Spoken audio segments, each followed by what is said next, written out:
Olá pessoal, começamos mais um programa History Oficina. Hoje é um dia muito especial, né? Me recuperei da pequena virose, sei lá o que eu tive, não estava muito bom.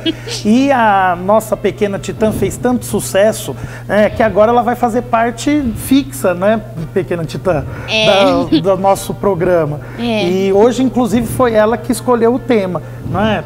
E aí, Fê, o que a gente vai falar hoje? A gente vai falar hoje sobre os bandeirantes. A gente tinha prometido sobre Grécia, mas como esse é um especial, a gente vai falar sobre os bandeirantes. E depois vai ter o programa da próxima quinta-feira, por causa que a pequena Titã só pode gravar na quinta-feira. Vai ter esse programa sobre Grécia, mas hoje viemos falar sobre os bandeirantes. A pequena Titã é muito ocupada, né, Fê? Eu e você somos mais desocupados. Pequena Titã tem uma agenda cheia. Mas e aí? Depois de passar por processo do escambo, que era a troca pelos índios faziam do pau-brasil por itens com os portugueses, aí a cana-de-açúcar também não fica mais valiosa que nem eles queriam. Então eles entram para dentro das matas e florestas para conseguir ouro, pedras preciosas e prata. O que eles têm que enfrentar no caminho, pequena Titã? Eles têm que enfrentar onças, matas fechadas, rios que terminavam em cachoeiras, e no meio do caminho eles não tinham nada para comer, então eles comiam larvas. Larvas? Como assim? Larvas mesmo, eles pegavam as árvores e tiravam a casca e pegavam a larva e comia. Era muito nojento. São sobreviventes, né? Você comeria larva, Titã? Não. Se tivesse no meio do mato com fome, aposto que comeria. Não comeria, preferia comer terra. Terra? Cara.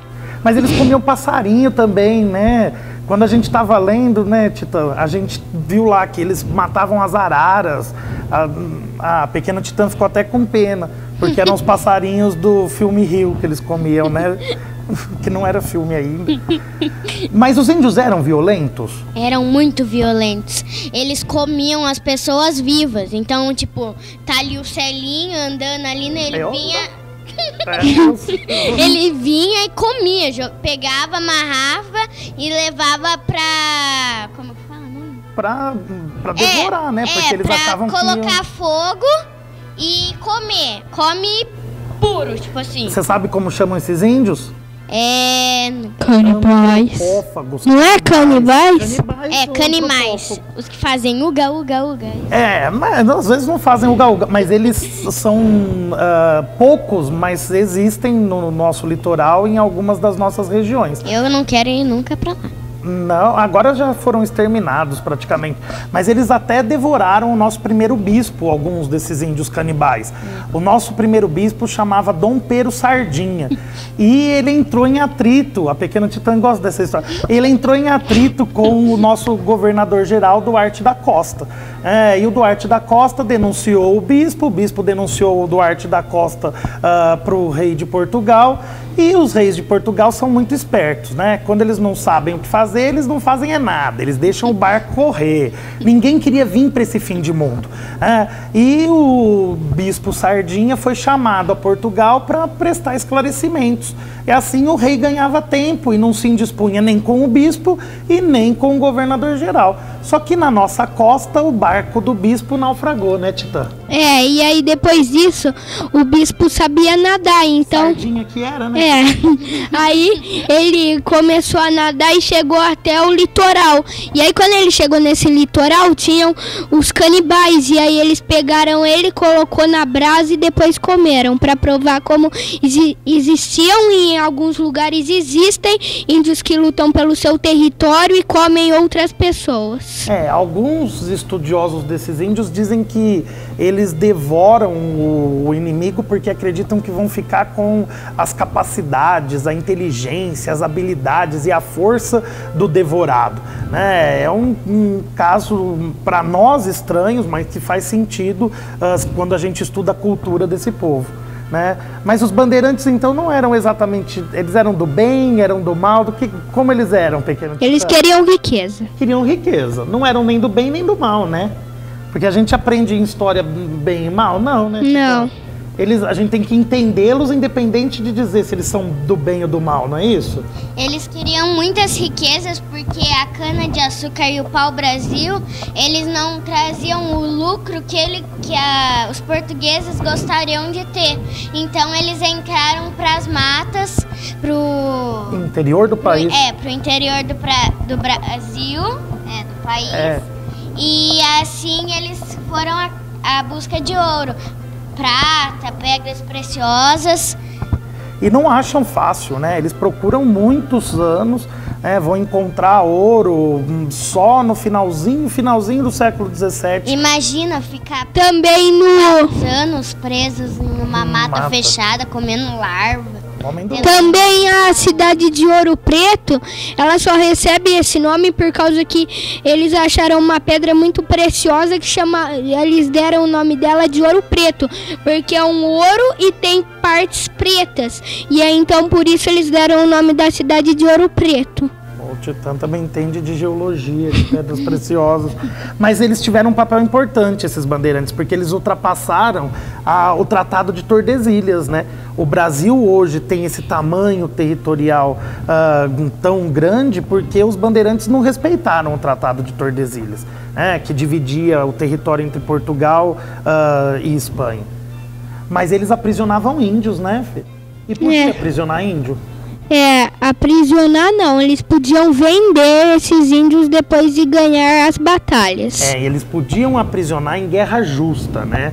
Então eles moviam uma guerra contra os índios, capturavam os índios e depois comercializavam esses índios. E também... Como eles chamavam os índios? Negros da terra.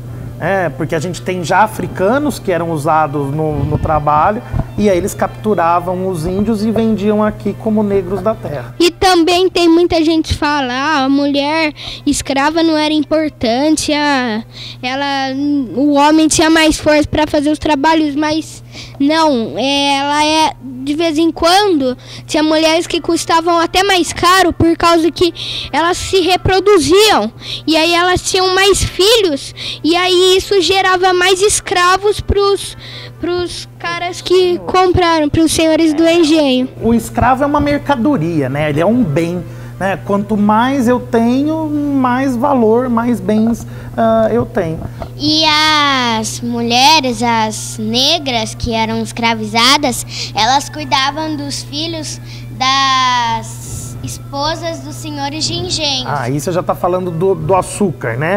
E das escravas africanas. Que cuidavam, elas eram amas de leite, né? Amamentavam. A pequena Titã, quando estava estudando isso, ficou preocupada porque os escravos eram crianças também, né? E crianças também eram escravizadas. Filho de escrava era escravo, porque o parto segue o ventre. Isso é um princípio do direito romano, né, Titã? E mesmo se o senhor de engenho ter um filho com uma escrava, o filho vai ser escravo também, porque ela foi escrava, então ele vai ser escravo também. Vocês vão poder ver a relação entre a cidade de Atenas, que a gente vai falar, que ele, para ser cidadão de Atenas, ele tinha que ser pai e mãe ateniense, mas a gente vai falar. E os escravos, que a mãe fosse escrava e o cara fosse de engenho, a criança ia ser ainda escrava. Titã deu um salto aí, né? Saiu da história moderna, que é o período da colonização do Brasil, e voltou lá para a antiguidade, mas tem um sentido isso, né? Porque o princípio do direito básico da escravidão tem seu fundamento no direito greco-romano.